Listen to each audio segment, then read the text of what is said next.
Começando mais um episódio do melhor podcast das galáxias, o Finance Talks, em mais um episódio sensacional para você, meu querido ouvinte.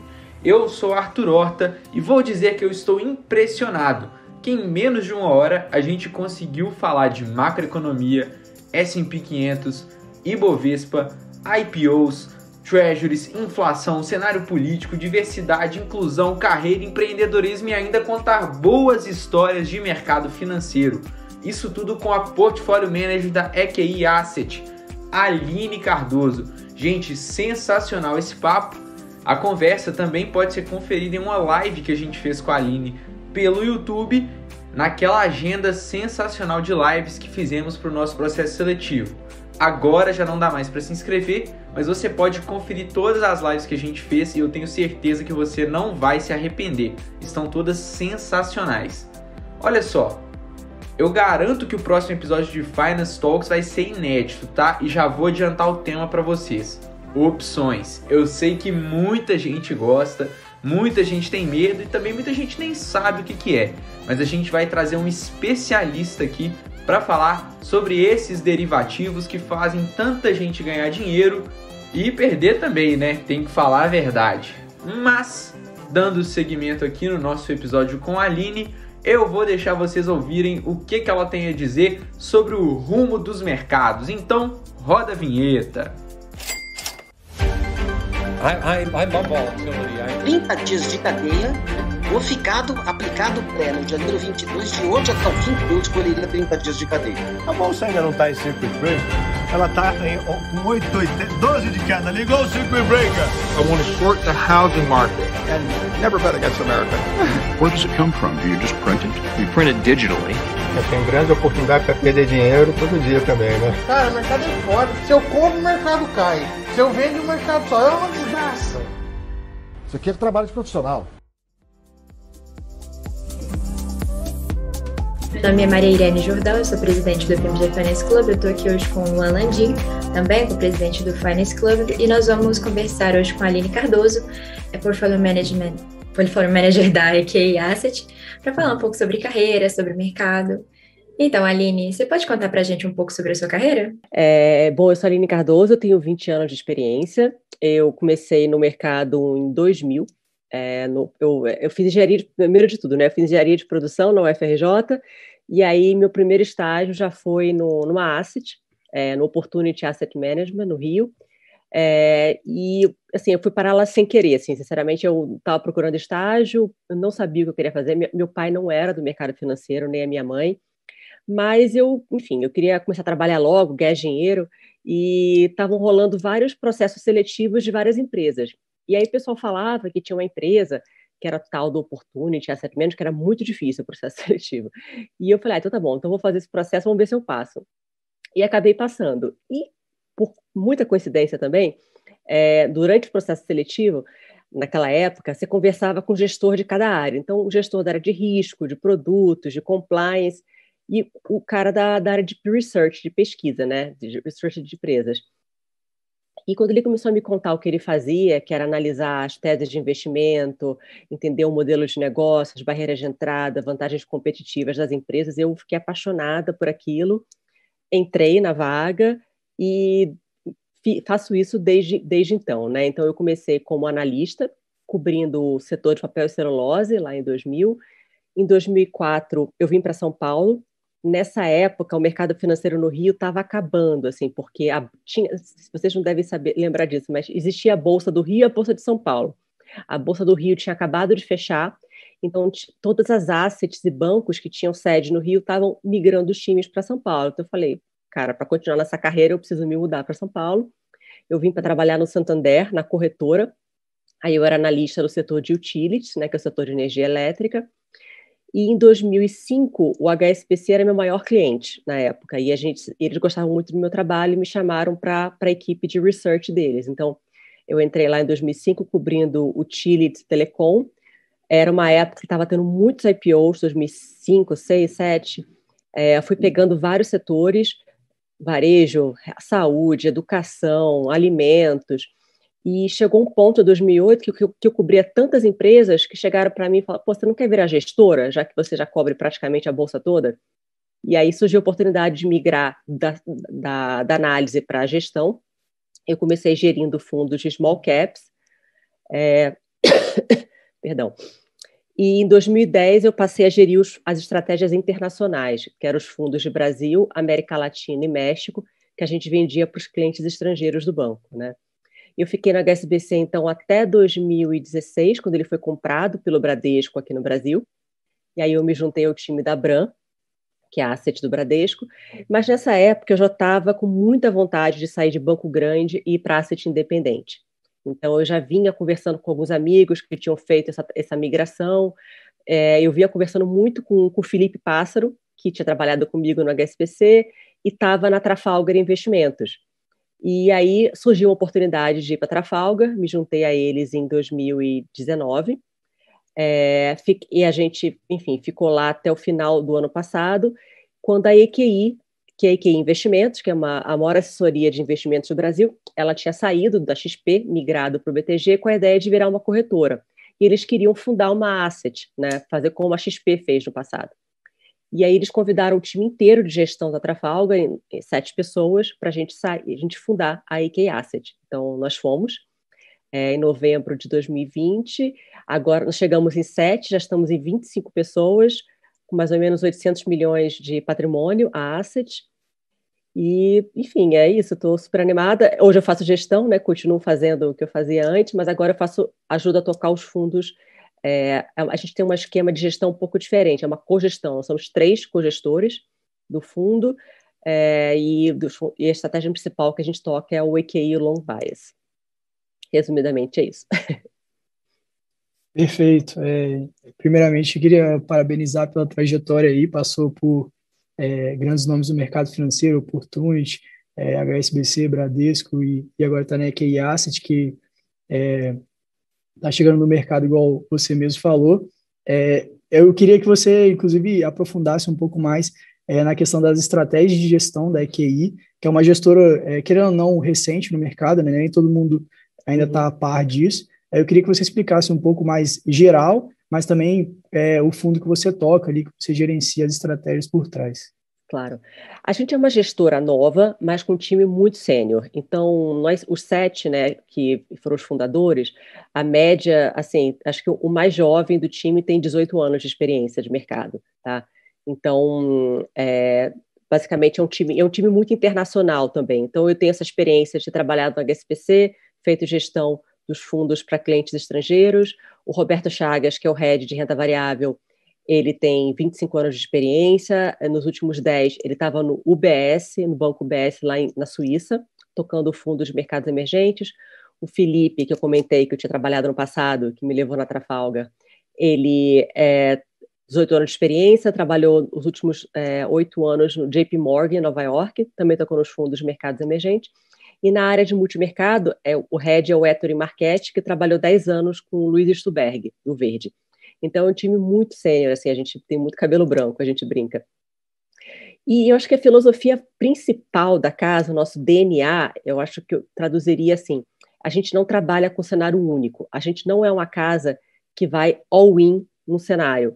A gente sempre tem um cenário base e cenários alternativos. Isso é um teste de humildade mesmo, de falar, não sou dono da verdade, posso estar errada, preciso considerar todos os cenários.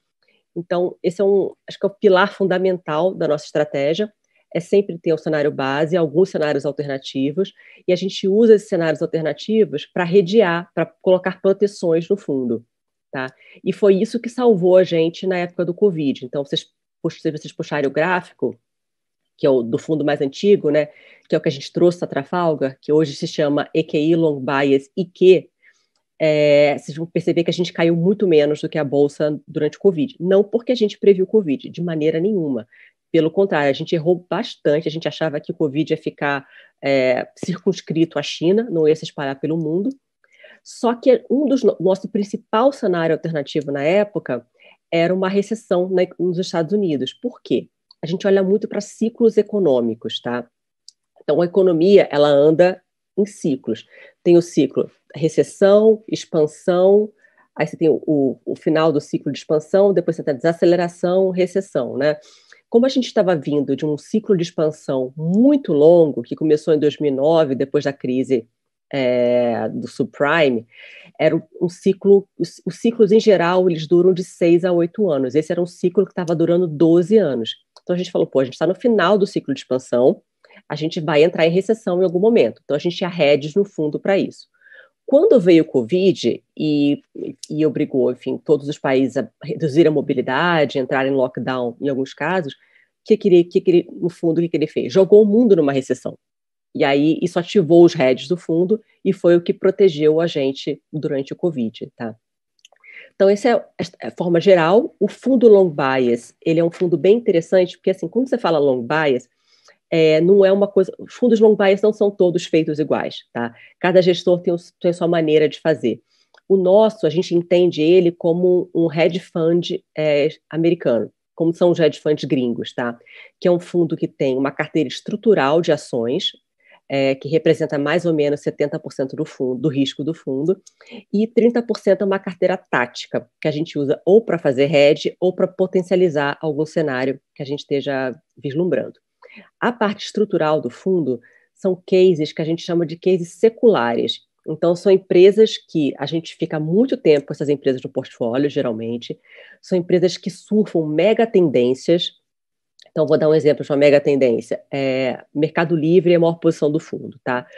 Qual é a tendência que ele está surfando? Aumento de penetração do e-commerce. Então, o e-commerce no Brasil representa 10% das vendas no varejo. Se eu olho para a China, isso já está em 30%. Se olha para os Estados Unidos, está em 20%. Há 2 anos atrás era 5% no Brasil. Então, e-commerce, como o PIB subindo 2%, caindo 2%, varejo online vai crescer, porque ele vai ganhar espaço em cima do varejo físico. Tá? Então, isso é o que eu chamo de tendência secular. Uma outra, por exemplo, a gente tem pets no fundo, é uma posição grande. Então, vocês com certeza vão conseguir entender o que eu estou falando. As pessoas hoje em dia, os mais jovens em especial, preferem muito mais ter animais de estimação do que ter filhos. Né? Outro dia eu estava até vendo um meme muito engraçado que falava assim, que os pets, as plantas são os novos pets, os pets são as novas crianças e as crianças são os novos animais exóticos. Só rico e louco tem animal exótico. Então, mas é verdade, as pessoas...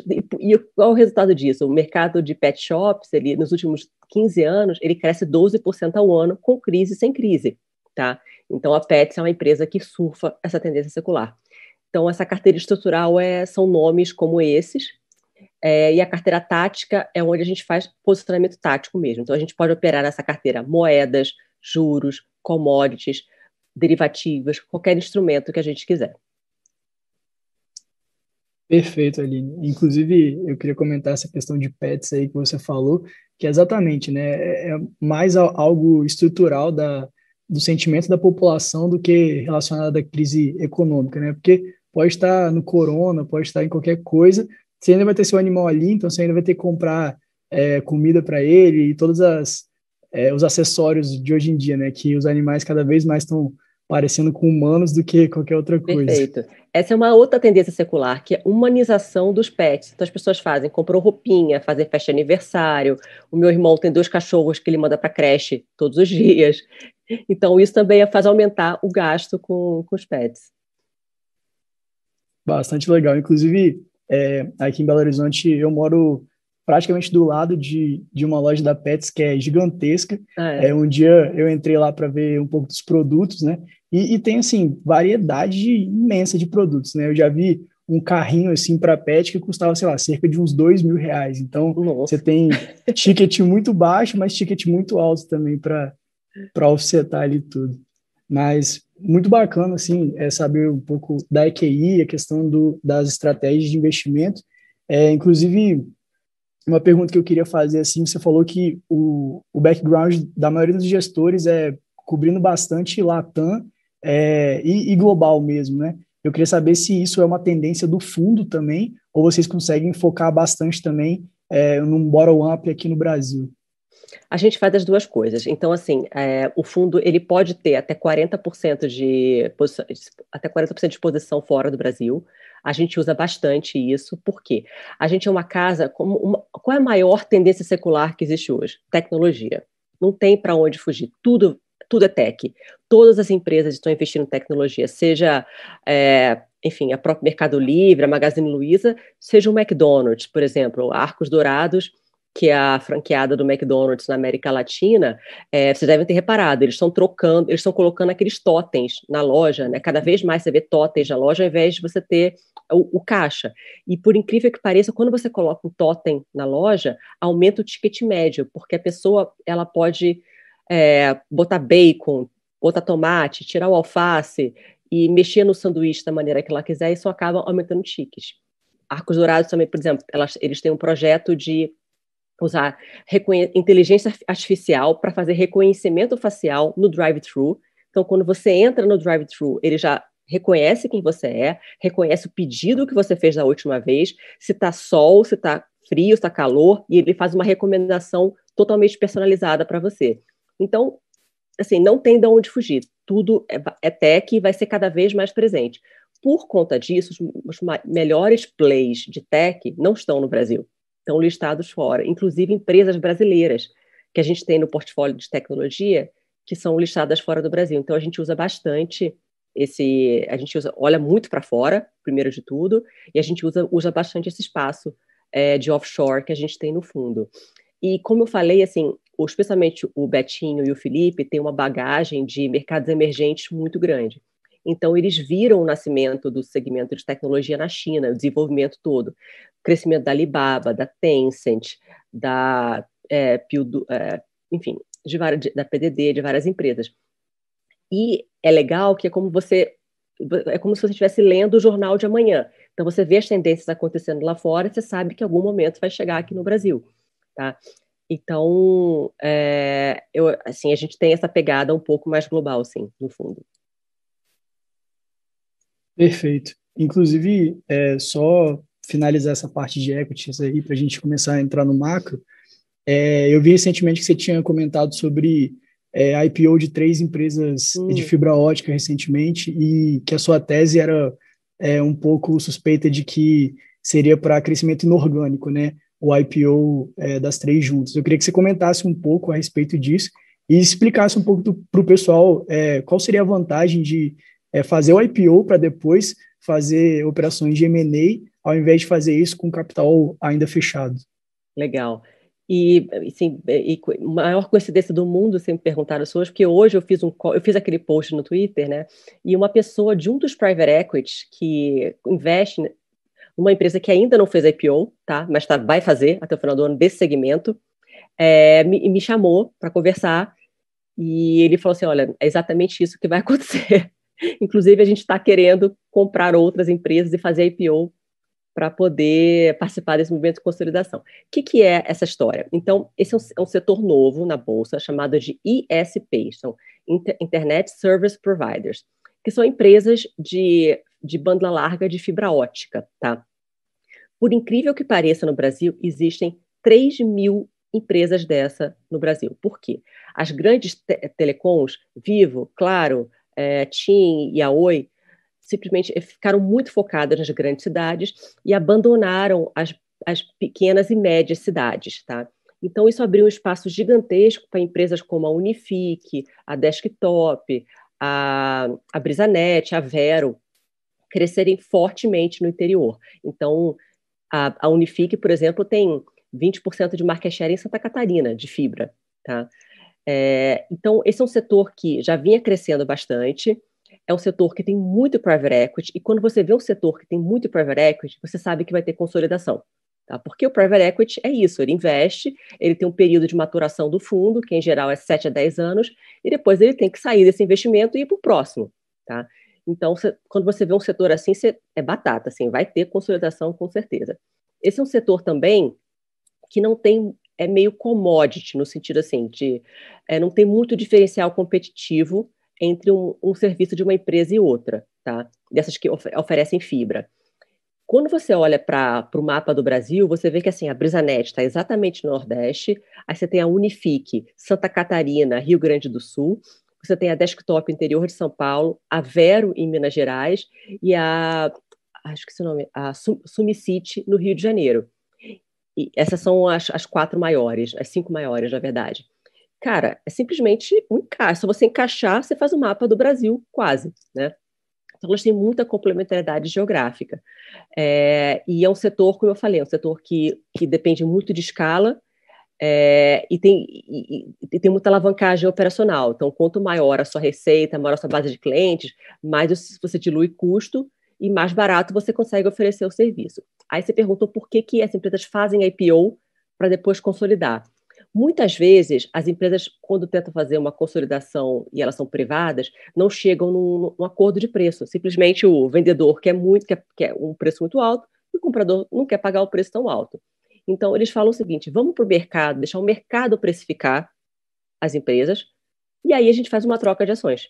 E quando está todo mundo listado, é mais fácil porque o vendedor ele recebe ações, ele tem às vezes um lock-up de 90 dias ou 6 meses, mas depois ele pode sair a mercado com essas ações, ou ficar, se ele quiser. Tá? Então, é muito comum esse movimento de empresas que querem ser compradas, mas o comprador estratégico não quer pagar o preço que elas querem, elas vêm ao mercado para serem precificadas, e aí depois acontece o M&A.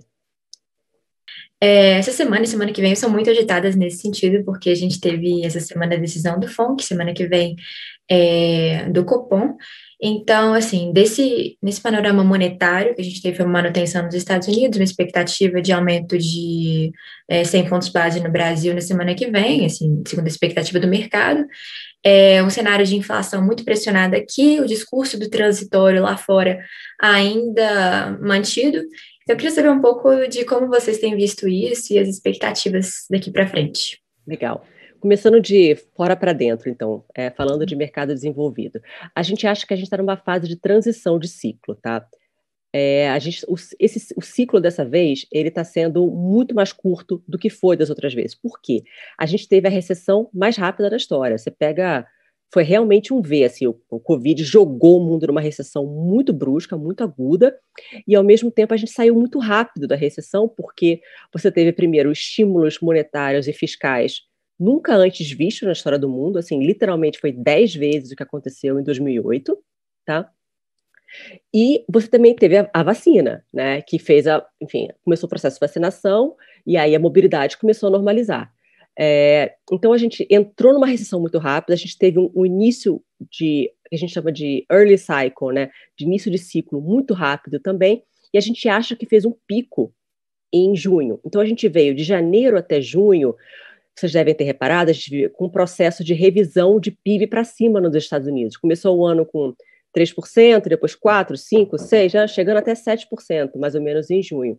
E a gente viu isso ficou muito claro também no movimento da taxa longa de 10 anos, que ela começou o ano em 0,9 e chegou a bater 1,7, eu acho que em março ou abril, acho que foi março ou abril, enfim.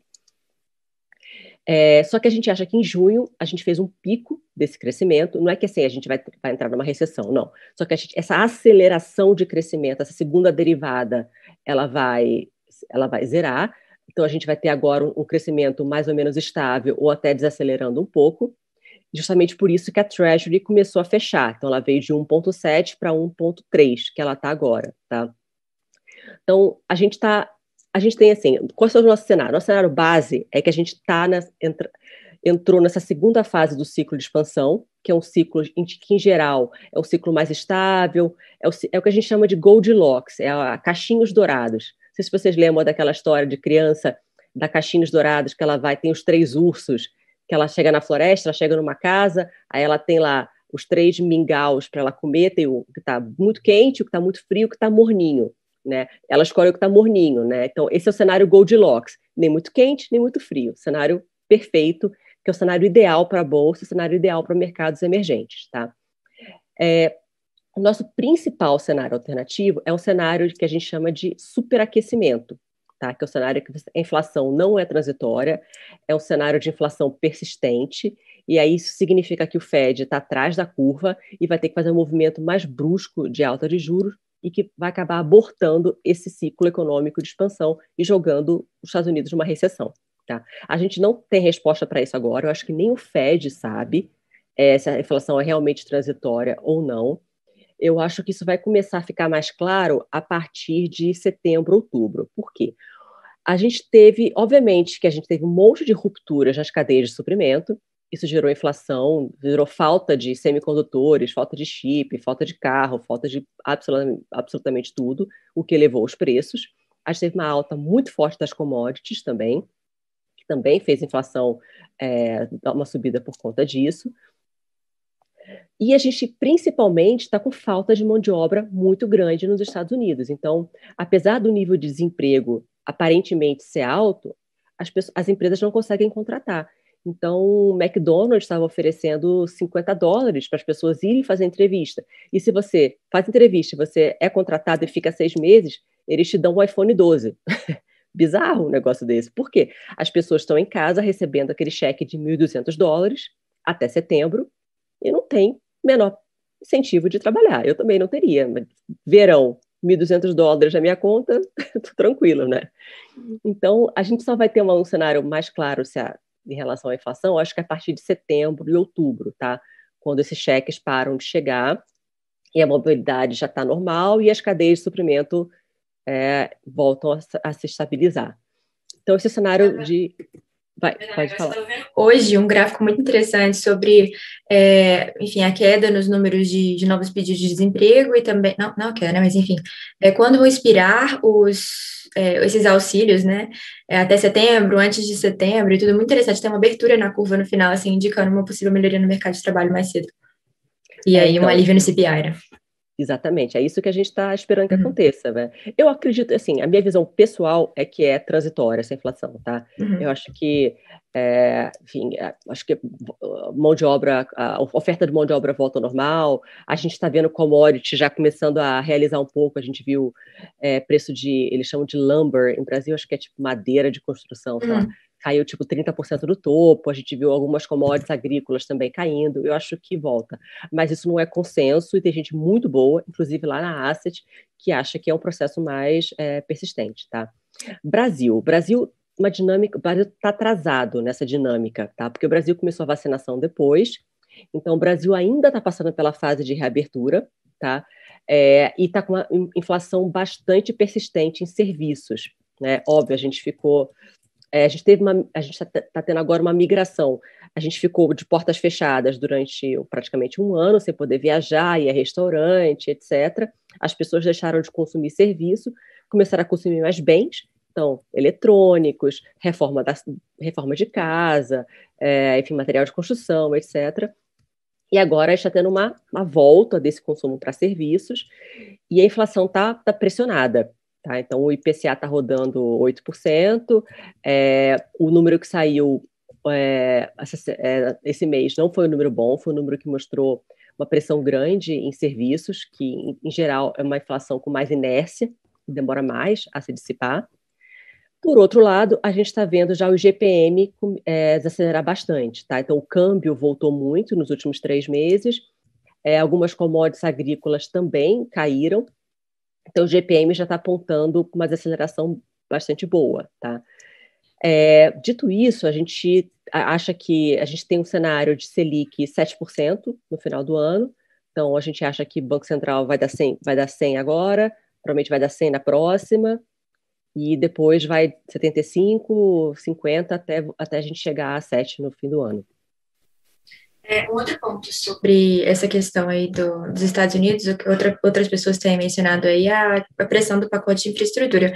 Só que seria um estímulo assim, líquido de 2 a 3 trilhões em 10 anos, então, tirando impostos, né? Então, com uma situação de Estados Unidos de juros reais próximo a zero, talvez aumente aí nos próximos anos, assim, de qualquer maneira, o impacto dividido ao longo desses 10 anos não vai ser tão forte como algumas pessoas falando, não vai ser um impacto inflacionário aí dividido nesses 10 anos.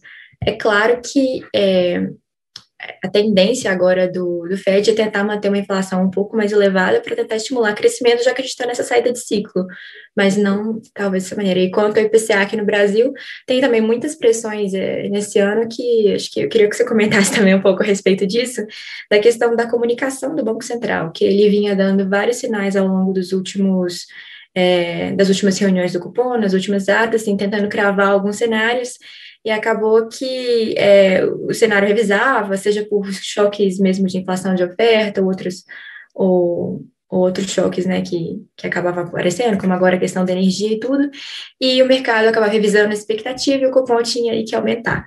Então, ele pode ter perdido um pouco desse pulso firme. E aí, alguma coisa que algumas pessoas criticam quanto a essa atuação recente. Então, queria que você falasse um pouco das expectativas aí quanto à semana que vem e um pouco sobre isso tudo que tem acontecido. Então, gente, eu não sou especialista em juros, tá? Eu tenho até medo de falar um pouco e falar bobagem, assim, minha especialidade é equities mesmo, renda variável, mas, assim, vou te falar que eu tô há 20 anos no mercado e eu nunca vi elogiarem a comunicação de nenhum banco central. O povo sempre reclama, olha, os gestores sempre reclamam.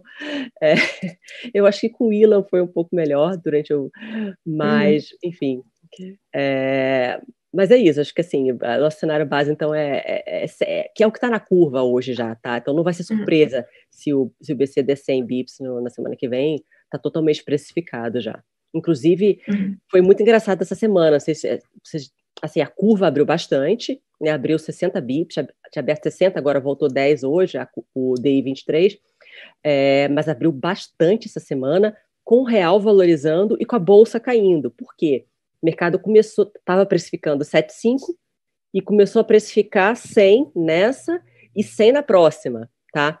E aí o mercado, como é sempre bipolar, já começa a achar, então o Banco Central vai subir 200 em 2 reuniões, então vai desacelerar a economia, setor doméstico, vamos vender tudo. Tá? Essas coisas sempre, o mercado sempre exagera para um lado ou para o outro, mas inclusive está dando bastante oportunidade em vários papéis interessantes, eu acho, esse mês. Entendi.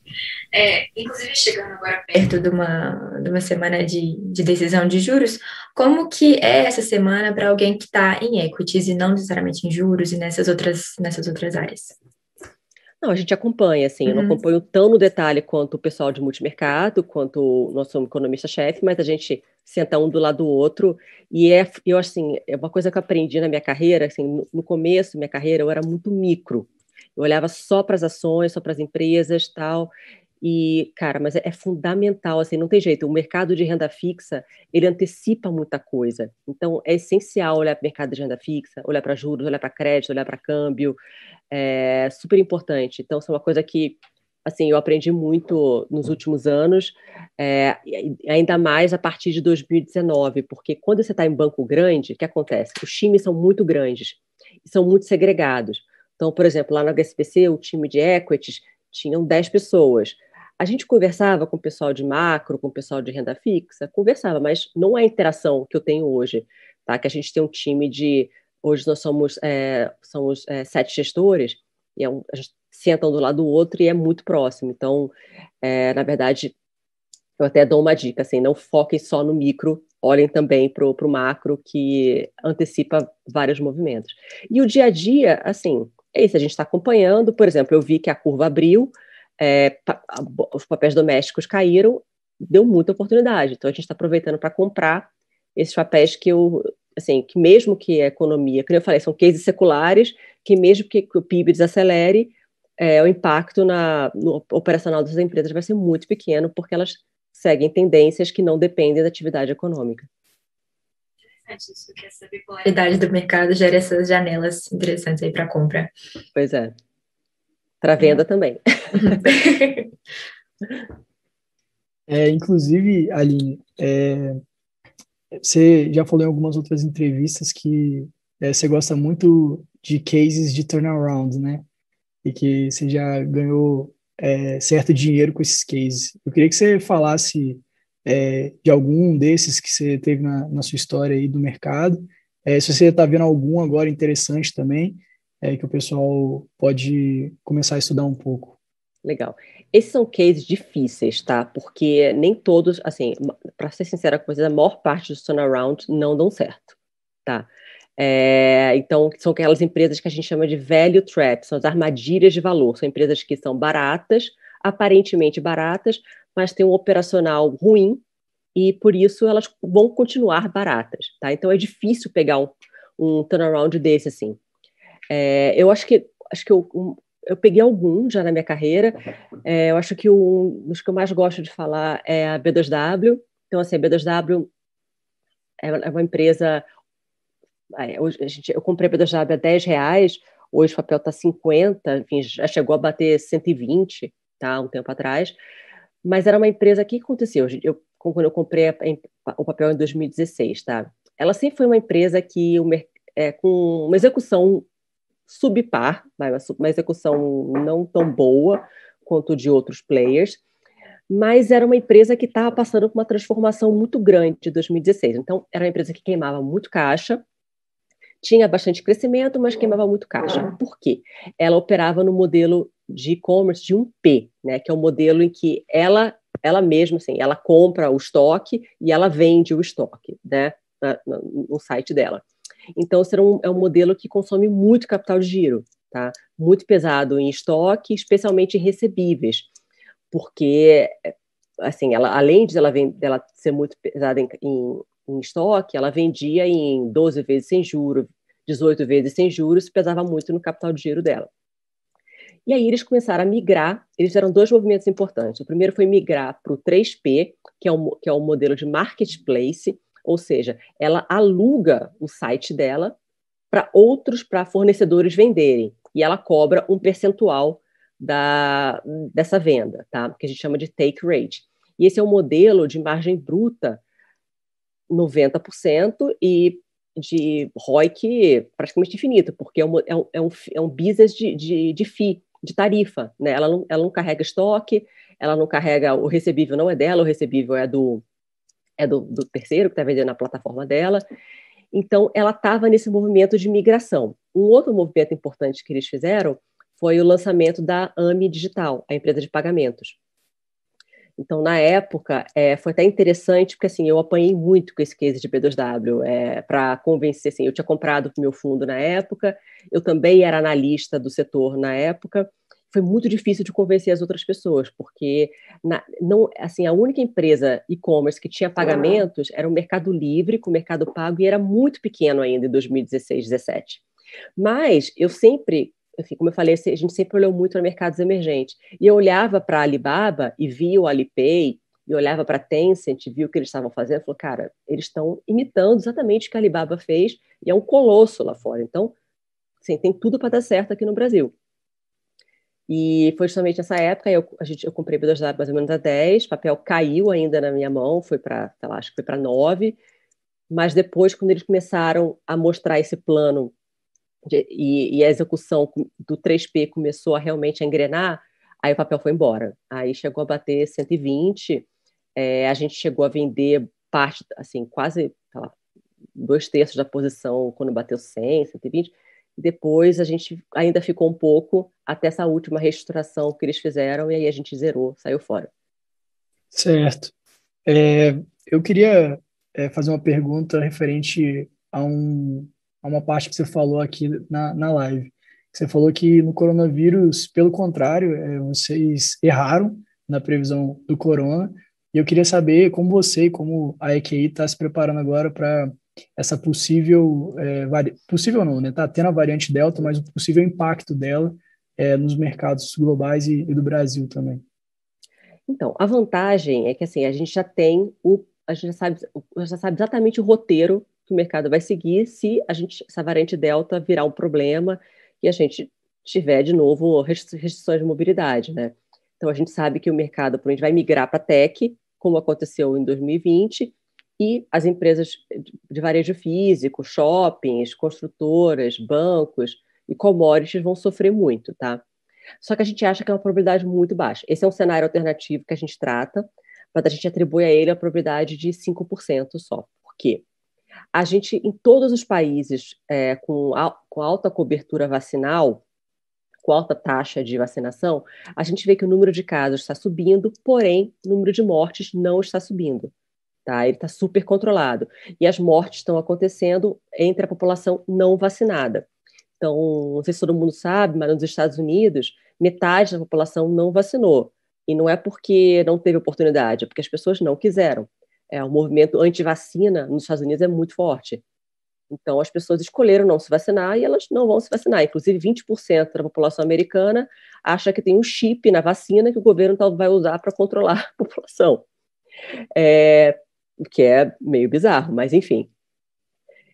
Mas, de qualquer maneira, a gente acredita que os Estados Unidos é um extremo, tá? Os outros países têm um percentual de pessoas que não querem vacinar muito pequeno. No Brasil, isso é 5%, na Europa também é muito baixo, é em torno de 5%, na Ásia é perto de 0%, tá? Então, a gente não acredita que vai ser um problema, porém, a gente trata esse cenário, tem hedge para isso, no fundo, se isso acontecer.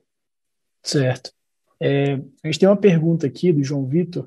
Ele fala assim: como o recente cenário político com mini reforma ministerial, discussão sobre a reforma tributária e administrativa pode afetar o mercado e quais os possíveis impactos? E eu ainda emendo a pergunta em questão das eleições de 2022, né? A gente está vendo aí que vai possivelmente ter uma bipolarização entre Lula e Bolsonaro.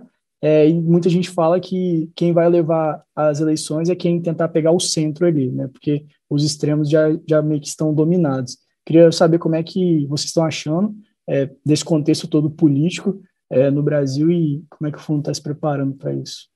Outra coisa que eu aprendi ao longo da minha carreira é que, assim, política é muito mais ruído do que fato, tá? Primeiro. Segundo, Brasil, 80% do movimento que acontece no Brasil é ligado a mercados externos, tá? O que está acontecendo com a Treasury americana, principalmente, está acontecendo com a Bolsa americana. Então, o Brasil nada mais é do que mais um vagão nesse trem que é o mundo, tá? Então, para ser bem sincera com você, a gente acompanha a política, a gente tem 3 consultorias políticas que a gente paga lá na Asset, a gente fala com eles, recebe relatórios e faz calls mensais com eles, mas é o tipo da coisa que é muito ruído, tá? Então, tem que separar o que é ruído do que é sinal. De tudo isso que você me falou, tem 2 sinais. Um sinal, reforma tributária, que impacta muito as empresas, tá? Então, por exemplo, aquela proposta de reforma tributária que eles mandaram, que aumentaria a carga tributária até 10 pontos percentuais, ela é péssima para os bancos. Os bancos, porque a reforma, além de tributar dividendos, e também eliminar o JCP, e os bancos usam muito o JCP. Então, se aquela reforma, da maneira que foi proposta, fosse aprovada, você teria um impacto de 20% no target price dos bancos, por exemplo, tá? Que seria o setor mais afetado. Só que, aparentemente, não vai ser daquele jeito. Enfim, o lobby das indústrias, dos bancos, das empresas já estão se articulando para melhorar a proposta da reforma. E eu, sinceramente, eu acho que talvez nem passe esse ano, tá? Porque o pushback assim, das empresas tem sido muito forte. Eles têm apresentado versões ainda de proposta, isenção do Simples, várias coisas assim. O relator Celso Sabino ainda acha que podem passar em breve pelo Congresso, mas as probabilidades vêm se deteriorando a cada fala do Ministério da Economia e de representantes do governo. Então, quais as probabilidades de vocês, assim, em relação aos textos? Acho que vai sair outro completamente diferente, e ainda mais em ano eleitoral, véspera de ano eleitoral, é bem mais complicado passar uma reforma desse jeito, né, que acaba atacando municípios, estados Exatamente. A gente acha que é baixa a probabilidade assim, é 0 a chance de passar aquele texto original. Um texto melhorado, eu acho que a probabilidade ainda é baixa, tá? Justamente pelo calendário, porque a gente está em agosto, está tendo muita discussão, muito pushback, inclusive, enfim, o lobby das indústrias e dos bancos, etc., das empresas, tem falado, dá o recado para o governo: faça a primeira reforma administrativa, depois você vem com a reforma tributária. Corta gastos, depois você mexe nos tributos, entendeu? Então, eu acho que é baixa a probabilidade de passar. E, como o Luan perguntou, acho que o outro sinal importante são as eleições, tá? Então, eu acho que está cedo, o mercado não está precificando esse tema ainda. Eu acho que o mercado começa a precificar esse tema, talvez a partir do março do ano que vem. Eu acho que começa a ficar mais forte. Quando você começa a desenhar exatamente qual vai ser o cenário eleitoral, se existe a possibilidade de uma terceira via ou não. Está cedo ainda, a gente não tem nenhum nome forte de terceira via ainda, o PSDB vai fazer prévias, então está tudo muito bagunçado nesse sentido. O cenário base é que o segundo turno seja Lula e Bolsonaro. Assim, a opinião das consultorias políticas é que o Bolsonaro tem uma ligeira vantagem, porque os incumbents, né, assim, no Brasil, nunca um presidente não foi reeleito. Desde que foi instituída a reeleição no Brasil, todos foram reeleitos. Então, por isso, as consultorias acham que tem uma leve vantagem para ele, tá? Mas, assim, muita água pode rolar debaixo dessa ponte ainda. Eu acho que, enfim, muita coisa pode acontecer. A probabilidade de impeachment reduziu muito com a ida do Ciro Nogueira para a Casa Civil, né? Agora, enfim, o Centrão está super instalado dentro do governo e não tem razão, na visão deles, né, para fazer o impeachment, porque eles estão com a faca e o queijo na mão, eles têm tudo que eles querem, um presidente fraco e, enfim, dominando todos os ministérios, as pastas provavelmente agora, né, com o Ciro Nogueira na Casa Civil, eles vão dominar boa parte do orçamento. Então, a probabilidade de impeachment que a gente achava que estava começando a subir nos últimos meses, praticamente zerou, agora com a ida do Ciro Nogueira para lá. Agora uma pergunta um pouco mais a respeito de carreira e trajetória, assim, e sua visão a respeito do tema antes de a gente partir para as outras perguntas do público, em relação à presença de mulheres no mercado financeiro.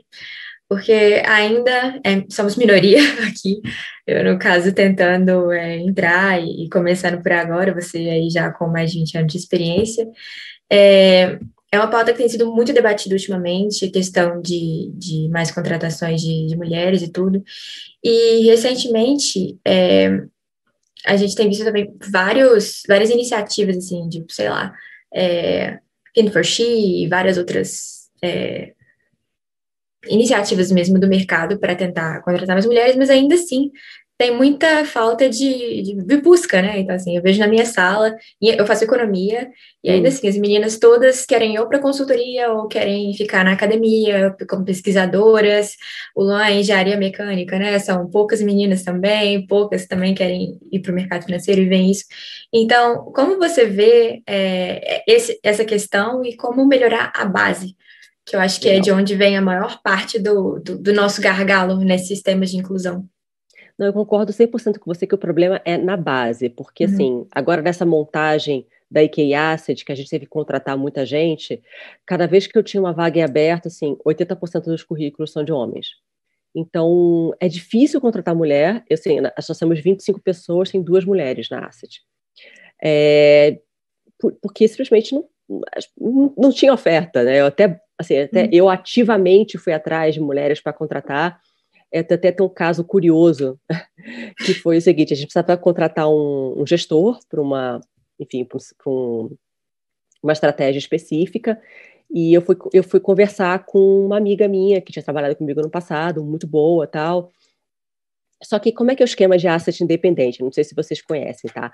Asset independente, assim, a gente ganha um fixo muito baixo e a gente recebe, a remuneração a gente recebe uma participação do lucro do fundo. O que é o lucro do fundo? É a taxa de administração, mas a taxa de performance menos os custos, menos impostos. Então, efetivamente, você ganha se a asset crescer, se o fundo performar, e se está no risco totalmente. Então, essa pessoa que eu fui conversar, ela trabalha até em banco grande. Ela falou: olha, eu estou numa fase da minha carreira, eu tenho 3 filhos, não acho que eu esteja na hora de que eu queira arriscar, né? Sair ganhar um fixo alto tal, e arriscar para ir para uma asset independente. Mas foi engraçado que 2 dias depois o marido dela, que faz a mesma coisa que ela, só que num outro banco, veio falar comigo, interessado na vaga. Então, assim, você vê, ele também tem 3 filhos, porque ele também é o pai casado com ela, entendeu? Isso, né? Então, é um problema que não passa só pela gente, né? Tem a questão toda de... eu vi um paper interessantíssimo sobre essa questão de mercado de trabalho, de como que homens viam sair da paternidade, que às vezes eles não queriam pegar porque achavam que ia prejudicar a própria carreira. E as mulheres não têm essa alternativa, às vezes não tem como. E elas, se tem esse tipo de mentalidade... Como que também não vão achar que estou prejudicando a carreira dela? E, enfim, entra uma série de vieses. Nossa, assim. Então, assim, é complicado. O que eu faço muito é isso que eu estou fazendo com vocês. Então, assim, toda vez... Cara, o convite que eu não me nego nunca é falar com faculdades, que é justamente para incentivar as meninas a irem para o mercado financeiro. O mercado financeiro, quando eu entrei, de fato, era muito machista. Então, assim, eu ouvi todo tipo de piada, todo tipo de comentário. Ainda é machista, não vou negar para vocês, mas melhorou muito nos últimos anos, tá? E dá para ter um equilíbrio legal de vida e carreira no mercado financeiro. Então, assim, eu sou casada, eu tenho um filho de 7 anos, eu consigo trabalhar de casa muitas vezes. Isso com a pandemia foi bem legal, isso mudou bastante a nossa dinâmica. Então, eu faço home office alguns dias por semana. Eu consigo chegar em casa num horário relativamente tranquilo, vejo meu filho, dou jantar para ele, dou banho, ele vai dormir, eu volto a trabalhar, se eu quiser, né? Então, eu super incentivo as meninas a virem para o mercado financeiro. Lá na IQI a gente tem, na Asset a gente tem poucas, mas na assessoria a gente tem muitas mulheres mesmo. Então, inclusive a gente está contratando, fica a dica, a IQI está contratando assessor pra caramba. A gente tem escritório em Belo Horizonte, a gente vai abrir um escritório em Juiz de Fora. E assim, então, é uma dinâmica muito legal. É um ambiente gostoso, é um ambiente dinâmico, de crescimento. Mas, assim, é um problema. A gente precisa ter mais mulheres. E não só mais mulheres. Eu acho que a diversidade de gênero, de orientação sexual, de raça, mesmo, assim, de formação, né? De pessoas que não necessariamente fizeram economia ou engenharia, ou que fizeram outras faculdades, eu acho super importante, acho que enriquece muito a dinâmica de trabalho, você trazer visões diferentes. Inclusive, tem estudos que mostram que empresas com maior diversidade são empresas mais inovadoras e que têm retornos melhores, tá, para o acionista. Então, super incentivo as meninas. Quem, enfim, quiser conversar comigo, trocar ideia, saber mais a fundo como é que é o dia a dia, estou à disposição. Aline, tem um outro tópico que você mencionou aí por cima, que é uma coisa que eu acho um pouco interessante também, é como que às vezes a gente vê mais mulheres sendo representadas e tendo posto no mercado financeiro em áreas mais comerciais do que técnicas. E você aí, como pessoa assim, de muito sucesso, que eu tenho como inspiração, e várias outras meninas com que eu conversei já no mercado financeiro, que estão começando também a falar, quando perguntar uma gestora, alguém fala, Aline e tal. Então, assim, o que você acha a respeito disso, dessa preferência pelas áreas comerciais? Acha que é algum tipo de propensão, de início já desse processo de inclusão? Eu acho, assim, eu não sei te dizer, assim, uma coisa que eu posso falar, assim, todas as vezes, praticamente, que eu vou numa reunião com um cliente que não me conhece, e eu vou com o nosso comercial é um homem, né? Uhum. Eles sempre acham que ele é o gestor e eu sou a comercial. Nada contra a comercial, mas é exatamente isso que você falou. Eles acham... Uma função menos técnica, mais exatamente. De relacionamento, um certo estereótipo aí, né? Então, você vê entrada de pessoas, de mulheres muito mais em áreas comerciais, talvez nesse primeiro momento, né? Não sei. Eu não sei te falar se as mulheres procuram mais essas vagas, sinceramente, ou se na hora da contratação talvez existe um pouco de machismo, um pouco de viés, de achar que mulher sei lá, não pode ser gestora, etc.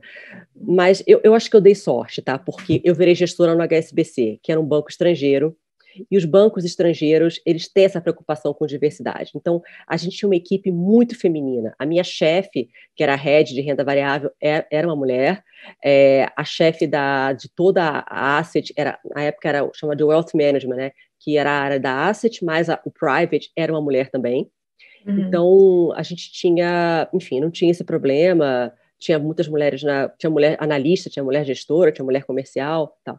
Mas quando você olha para assets menores e bancos brasileiros, isso acontece muito. E eu acho que talvez tenha um pouco de viés na hora da contratação, de achar que não vai aguentar pressão, enfim, sei lá. Tem uma outra coisa também, que é a própria questão de ter role models, né? De quando as pessoas, a gente fica assim, não, uma mulher gestora, uma mulher banqueira, uma mulher, sei lá, ministra, que seja mais, ou que ocupe um alto cargo público voltado para essa área de finanças, a gente fica um tempo pensando, e às vezes não tem, em algumas áreas, né, em alguns desses cargos. Então, como que uma menina vai se inspirar, falar, eu quero ser isso no futuro, se não tem ninguém ali para ocupar aquele lugar na cabeça e inconscientemente a pessoa pensar, nossa, eu posso estar lá, né? Então, isso é uma outra coisa 100%. muito interessante. Na Queria minha te época, agradecer também. imagina, eu que agradeço vocês pela oportunidade. Estar lá no FinTwitch e vir conversar aqui com a gente. Não, mas eu faço isso, cara, com o maior prazer, porque eu acho, justamente você falou muito importante, né? Eu não tive, assim, um modelo, uma mulher que, enfim, quando eu entrei, imagina que a gente era 2000, né? Era só mato naquela época. E não tinha, quando eu entrei no HSBC, quando eu virei analista, os gestores eram todos homens, não tinha mulher. Então, elas foram chegando depois e foram sendo promovidas lá dentro e tal. A dica que eu daria é que, assim, busque, talvez, instituições que levem a sério essa questão da diversidade. Então, assim, a XP é uma que leva muito a sério, o Santander leva muito a sério isso. Então, acho que, assim, facilita, né? Eu tive essa sorte e, infelizmente, acho que nem todas as meninas tiveram a mesma sorte que eu de trabalhar num lugar que valorizasse a diversidade. Perguntei do público pra gente ir fechando. O que está dando? Não, acho que dá para fechar. Eu só queria fazer um comentário em relação a esse tema que vocês abordaram, que, igual a Aline falou, acho que o problema realmente está na base e, assim, eu não falo nem base da faculdade, né? Acho que base ensino médio, ensino fundamental, a gente quase não vê falar sobre o mercado financeiro, quiçá falar sobre mulheres no mercado financeiro, né? Então, eu acho que o mercado agora, de trabalho mesmo, do mercado financeiro, está tentando preencher um pouco essa lacuna. Inclusive, eu queria falar sobre, depois da cirurgia lá do Jamie Dimon, do CEO do JP Morgan, as duas pessoas que estavam cogitadas para suceder ele eram duas mulheres. E, mais recentemente, a Karine Saad assumiu o posto de CEO da BlackRock Brasil, né? Então, acho que cada vez mais a gente está convergindo para um mundo mais igualitário nesse sentido, e é muito bom ter a Aline aqui para passar um pouco dessa visão. Mas só para finalizar agora, eu queria saber um pouco de você, Aline, alguma dica, assim, alguma recomendação que você daria para o pessoal um pouco mais novo, assim, igual a gente, de 20 e poucos anos, que ainda está na faculdade, está tentando trilhar um caminho, e às vezes também está fora do eixo Rio-São Paulo, né, principalmente São Paulo, na Faria Lima, que é o nosso caso. O que você recomendaria? Uma vez que você também veio do Rio de Janeiro, né, o FRJ, então, se você puder falar um pouquinho sobre isso.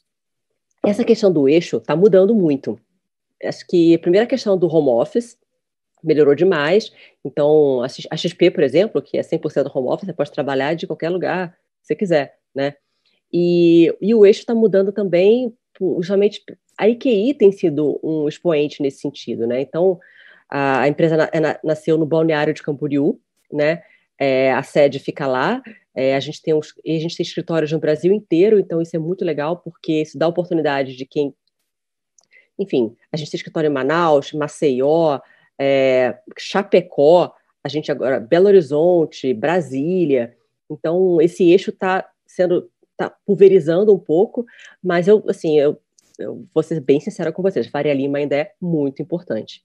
Então, não é que você precisa estar na Faria Lima, tem cases enormes de sucesso que estão fora da Faria Lima. Eu cito, por exemplo, o pessoal da Real Investor, lá em Londrina, uma asset super legal, com uma performance incrível, grande, eles têm, acho que, 3 bi, se não me engano, de patrimônio, e estão lá em Londrina, entendeu? Então, hoje, com redes sociais, é possível você estar distante fisicamente, mas, ao mesmo tempo, estar presente, estar próximo dos seus clientes, das empresas, e etc. Mas a dica que eu daria sejam sempre curiosos. No mercado financeiro, ninguém vai pegar na sua mão e vai te ensinar, você vai ter que aprender sozinho. Então, e outra coisa muito importante, que a gente busca, todos os estagiários que a gente está contratando são pessoas que sabem programar. Então, essa é a nova fronteira, assim. Você tem que saber inglês e tem que saber Python, tá?